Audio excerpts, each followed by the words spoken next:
Hi అండి. ఈరోజు నేను చపాతీలోకి, వైట్ రైస్‌లోకి ఎంతో రుచిగా ఉండే మష్రూమ్ మసాలా కర్రీ చేసి చూపిస్తాను. అదెలా చేయాలో చూసేద్దాం రండి. వాటికి కావాల్సినవి ఉల్లిపాయలు, టమాటోలు, అలాగే మసాలాకి కావాల్సిన సాం మసాలా దినుసులన్నీ. వీటన్నిటిని రెడీ చేసి పక్కన పెట్టుకొని, స్టవ్ ఆన్ చేసి, గిన్నె పెట్టుకొని, కూరకు కావాల్సినంత నూనె వేసుకొని, నూనె వేడెక్కాక మీరు కట్ చేసి పెట్టుకున్న ఉల్లిపాయ ముక్కలన్నీ వేసుకొని, ఉల్లిపాయ ముక్కలు మగ్గడానికి కావాల్సినంత ఉప్పు, కొంచెం పసుపు వేసి బాగా కలపండి. ఉల్లిపాయ ముక్కలు బాగా మగ్గిన తర్వాత, మనం ముందుగా కట్ చేసి పెట్టుకున్న టమాటో ముక్కలన్నిటినీ వేసి బాగా కలపండి.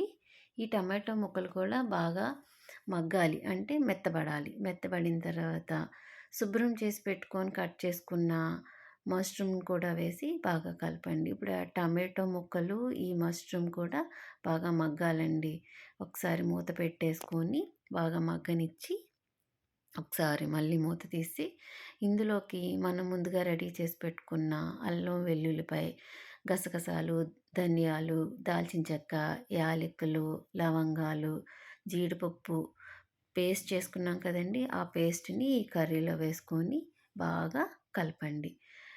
కొంచెం పచ్చివాసన పోయేంత వరకు కలిపి, మీ రుచికి తగ్గ కారం, మీరెంతైతే కారం వేసుకుంటారో చూసుకొని కారం కూడా వేసుకోండి. ఈ కారం కూడా పచ్చివాసన పోయేంత వరకు బాగా కలపండి. కలిపిన తర్వాత అందులో వాటర్ వేసి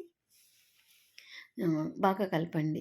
అందులో రుచి కోసం కొంచెం షుగర్ అండి. ఇలాంటి వెజ్ అంటే మష్రూమ్ తోటో, పన్నీర్ తోటో చేసినప్పుడు కొంచెం షుగర్ ఏస్తే ఆ రుచే వేరు. ఒకసారి ట్రై చేయండి. అంతే, వేడి వేడిగా కూర మష్రూమ్ మసాలా కర్రీ రెడీ. ఇందులోకి కొంచెం మా గార్డెన్‌లో రోజ్‌మెరీ ఉంటే వేశానండి. అలాగే కొత్తిమీర కూడా వేసి బాగా కూరంతా కలిపి ఒకసారి మూత పెట్టండి. అంతే, వేడి వేడి మష్రూమ్ మసాలా కర్రీ రెడీ. ఈ కర్రీని చపాతీతో, వైట్ రైస్‌తో కలిపి తింటే చాలా బావుంటుంది. మీరు కూడా ఒకసారి ట్రై చేస్తారని నేను అనుకుంటున్నాను.